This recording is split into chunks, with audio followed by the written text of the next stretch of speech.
Азыр чегиртке баккан фермада турам, жана куурулганындагы жеш оор болгон мен үчүн. Тирүүлөйдү эле жесең болот дейт. Азыр эми тирүүлөй жеп көрөйүн деп атам. Кыймылдап атат, көрдүңөрбү?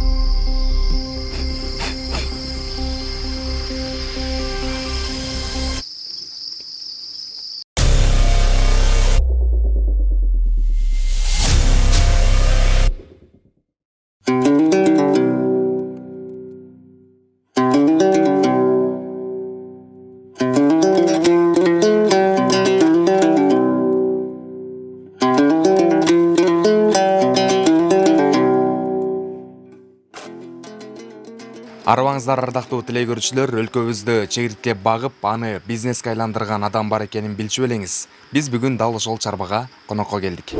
Чегирткени көпчүлүгүбүз зыянкеч курт-кумурска катары билебиз. Бирок дүйнөнүн көп өлкөлөрүндө чегиртке баалуу азык-түлүк жана жаныбарлар үчүн белок катары колдонулуп келет.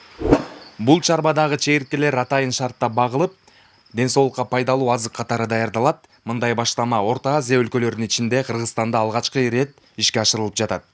Анда ушул тармакты эмнеге тандап алганын жана ушул деңгээлге жеткирүү үчүн кандай кыйынчылыктарды басып өткөнүн каарманыбыздын өз оозунан угалы. Мен атым Адыл Гапаров. Мен ошо чегиртке ферманын ээси болом. Бул жактан уже 5,5 жылдан бери чегирткелерди өстүрүп келатабыз. Ушул чегирткелерди багуу идеясы каяктан келди? Эмнеге ушул чегирткелерди тандап алдыңыз? Өзү баягы сиз бергенде 5 жыл мурун баягы пандемия жылында баягы үйдө көп отуруп калып, интернетте көп изилдеп, ошондо эки идея келди эле. Ошо бир идея ошо чегиртке багыш, а экинчи идея баягы улитка. Бирок аны улитканы тим койдук, эмнеге дегенде цикл баягы деп коет, аны 7-8 ай багып ичиш керек экен. А чегиртке ага караганда тез көбөйөт, бат чоңойот. Ошо 40 күндө баягы туулгандан баштап чоңойго чейин 40 күндө чоңоюп, уже 40 күндөн кийин чогултсак болот да аны. Негизи чегиртке десе секирген жаныбарды элестетебиз да. Анан азыр бул жактан эч нерсе секирбей эле да. Эмнеге секирбейт? Же азык-түлүктөрү өзүнүн жанында болгон үчүнбү, же кандай? Негизи бул чегиртке секире алат дагы, уча алат дагы баягы теория менен да. Бирок баягы практикада баягы тамак постоянно немесине, кормушкана бар болгондуктан эч жака качпайт дагы, именно ошо ящиктен чыкпай жүрө берет. Анан баягы дагы бир чоң баягы плюс, биздин чегиртке баягы экологический катастрофага зыян келтирбейт да. Даже мисалы баягы бүт побег кылган күндө деле бул чегиртке өтө назик порода болот. Сыртта биздин условия менен жашай албайт да. Ошон үчүн баягы айтып кетейин, бир дагы баягы чегирткенин оорусу адам кишиге жукпайт, адам кишинин дагы оорусу чегирткелерге жукпайт да. Чегирткени багуу үчүн кандай шарттар керектелет? Эми азыр сиздер көргөндөй башындасы бир 30 чегирткени сатып алгам 10 сомдон. Ошол 30 чегирткеден ошо бүт көбөйтүү ошо башталды да. Азыркы бүгүнкү күндө уже бул фермадан тышкары 6 филиал бар ферма. Чегирткелер ушундай ящиктерде багып, ушундай өзүбүз үйрөнүп, өзүбүз баягы методдон проб ошибок дегендей 3-4 жолу өлтүрүп алдык, билбей баягы бул тармакта адис жок болгондуктан өзүбүз бүт үйрөнүп, интернеттен маалымат топтоп үйрөнүп келдик. Баягы өзүңүздөр азыр байкагандай, комнатанын ичи жылуу болуш керек, 30 градустун тегерегинде. Анан баягы влажность деп коет, ошо влажность бир ошо 50%-дан ашпаш керек да. 30 градуста булар баягы тез чоңоюп, тез бат көбөйөт да. 20 градуста деле бакса болот, бирок баягы мен айткандай 40 күн эмес, баягы уже 60 күн болуп калышы мүмкүн. 1 килограмм чегирткени өстүрүш үчүн 2-2,5 килограмм комбикорм эле кетет. Комбикормдун баасы где-то бир 50 сом тегерегинде.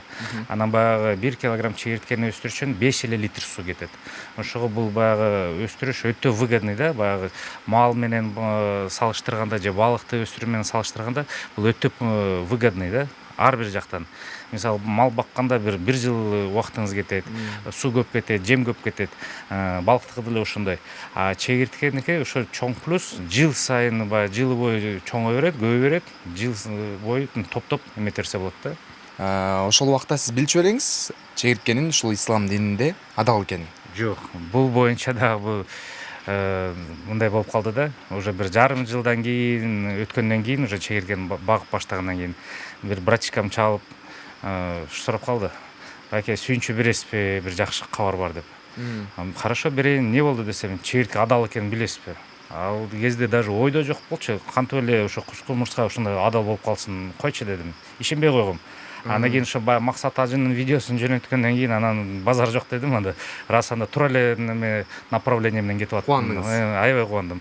Эмне дегенде ошо чегиртке халал болгондуктан ошо бизде Кыргызстанда ошо сатылып баштады да. Азыр тааныштырып чыксаңыз, биз азыр көрүп атабыз. Булар азыр эмне кылып атышат? Тамактанып атышабы? Булар азыр обедтүү убагытысы болуп калды. Түшкү тамактанып. Түшкү тамактанып. Азыр булар уже чоңоюп калган чегирткелер. Булар азыр где-то бир жумадан кийин уже булар да тууп баштайт. Булардын дагы ургач эркектери болот да, Обязательно ургачылары булардын эркекке караганда кичине чоңураак болот. Анан ар бир ящикке биз ушундай белгилеп коебуз, кайсы күнү пересадка болгон, канча объем эметкенбиз, өзүнчө бизге белги болот да. Бул 75 ml деген эмнеси? 75 миллилитр баягы булар. Миллилитр. Жаңы туулганда кумурскадан айырма жок болот. Ушунчалык майда болот. Анан ошо кичинекей кумурскадан ушундай немеге акыбалга чейин ошо 30 күндө. Булар уже так 27 болсо, булар ровно 1 ай болуптур. 1 айдык чегирткелер. Кичинекейлери да барбы бул жерде? Кичинекейлери да бар, мына көрсөк азыр. Инкубаторунда көрөбүз. Мына бул жакта эң баягы кичине чегирткелер. Детский сад деп койсок болот буну. Булар азыр кичинекей кези. Ошол кезден уже чоңоюп баштайт. Бул бетте уже чоңоюп калган чегирткелер, булар азыр как раз жакшы карасаңар ошо жумурткаларын таштап атат да. Жумурткаларын таштаганда ушундай майда болуп көрүнөт да. Ар бир жумуртка ошо келечекте чоң бир чегиртке болот да. Ладно, буларга мешать этпей эле коелу. Тынч жата беришсин, да? Бул баягы чипсы кирешкен ордуна суу майда курулган, туз, мурч немелерди өзүбүз кошуп Жакын тартып койсок да болот окшойт. Кадимки чегирткени майга куурган экен, өсүмдүк майына. Жеп бербейсизби биздин көрүүчүлөргө? Бул өтө жакшы нерсе, баягы семечканын ордуна, кирешкенин ордуна жеп кете берсе болот. Чисто пайдалуу белок. Өзүңүз эле жесеңиз болот. Жеп көрөйүн. Мынакей кадимки чегиртке. Мен биринчи жолу жейин атам. Эч кандай коркунучтуу деле жок. Эмне дегенде бул курулган, баягы термообработкадан өткөн. Биз могу чегиртке личинка чыккандан баштап чоңойтуп, ошо товар болгонго чейин, чийки товар болгонго чейин адылга даярдап беребиз. Андан аркысы адыл менен биз өнөктөшпүз да.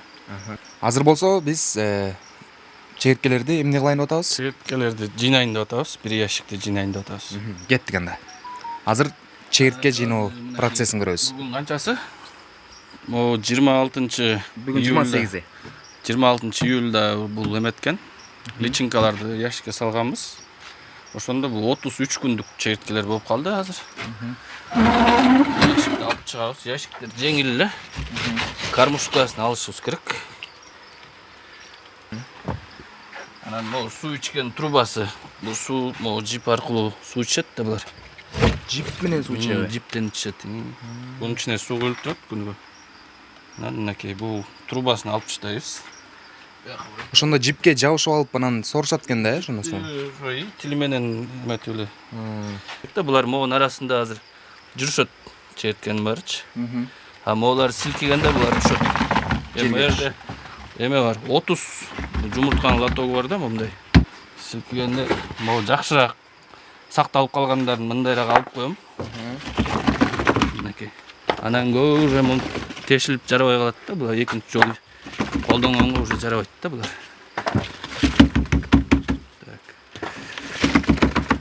Арасында жакшырактарын алып коюп атам, бияка эмнеге алып коюп атканын азыр көрөсүңөр.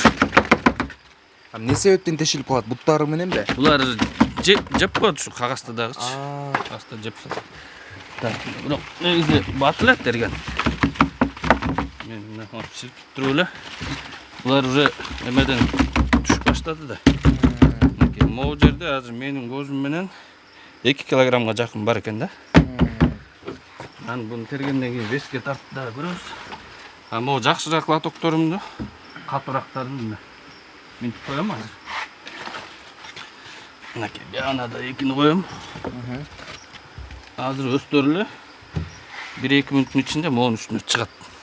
Үйлөр экен да булар бир неме. Булар өйдө жакка мынтип секирип чыгышат да, мындай түз жерде болгондо өйдө жакка чыкканды жакшы көрүшөт. Бийликти жакшы көрөт турбайбы? Бийиктикти. Бийиктикти жакшы көрөт. Өйдө чыга турган нерсе болсо эле тырмышып чыга беришет да булар. Мынакей, булар уже мынакей 1 мүнөт, 1,5 мүнөттө эле уже чыгып алышты. Мынтип туруп силкийбиз bunun içine, мынтип туруп. Мынакей.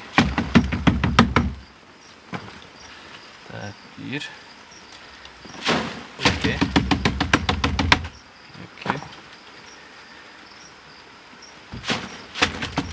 Төрттөн чыгарып алып андан кийин силкип турбайсыздарбы? Бunda повторно коюп коебуз, дагы калды да. Булар кайта калгандары чыгат.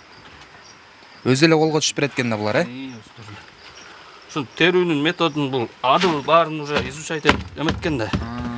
Бизге үйрөткөн. Андан кийин адыл үйрөткөн метод менен эле биз ушинтип терип жүрөбүз. Оңой эле бирок. Ошондо баягы безглютеновое питание, баягы диетический диабетиктерге, баягы сахар ооругандар ошолор өтө пайдалуу да. И баягы кичине балдарга дагы унду алып берип атышат, баягы недобор деп. Мен балам этти такыр жебейт, жегиси келбейт дегендер дагы ата-энелер бизден алып, ошо биздин унду баягы каша немелерине тамагына кошуп, баягы белокту полностью толуктатат да. Бул баягы абсолютно противопоказаниясы жок. Любой кишиге баягы тамак ашка кошуп, мындай добавка бат деп коет, биологический активный добавка. Как ошол катары дагы иштетсе болот да. Абсолютно любой кишиге. Келечекте ушул чарбанын масштабын кеңейтүү ойлоруңуз барбы, пландарыңыз? Ойлор өтө көп. Максатыбыз ошо келечекте бул баягы Кыргызстандын бренди деп чыгарсак болот. Ар бир үй бүлөдө мындай айына бир 50 кг, 100 кг чегиртке өстүрүп, бир единый центр деп койсок, бизге тапшырса, ошо менен рабочий орундар деле пайда болот и общий бир чогултуп экспортко сатсак болот да. Ош жакта, Жалал абад жакта, ал жакта менин оюм боюнча вообще өтө выгодный да, буну баккангача. Биринчиден баягы температурный режимден дагы ал жакта көбүнчөсү жылуу болот, 30 градусту сактаганга өтө оңой да. И суу жагынан дагы эмеси болот. Жемиштер дагы ал жакта арзан болот.